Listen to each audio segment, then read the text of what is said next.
دنیا میں کوئی لین دین کا معاملہ ہے تو یہیں پہ کر لو، آخرت میں تمہیں نیکیاں دینی پڑیں گی، درہم اور دینار تمہارے پاس نہیں ہوں گے۔ یہ صحیح بخاری کی حدیث ہے۔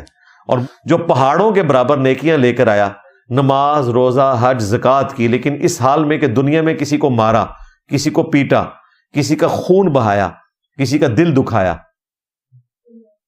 ایک ایک کر کے وہ لوگ آئیں گے اور اس کی نیکیاں لے جائیں گے، کیونکہ آخرت میں انسان نیکیاں دے گا۔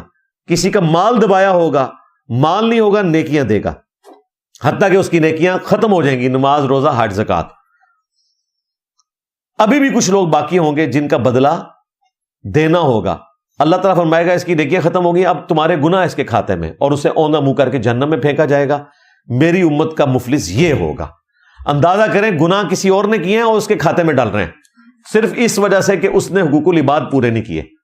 نماز روزہ اس نے بہت کیا ہوا ہے، تو اس لیے یہ بڑا ڈر جانے کا مقام ہے۔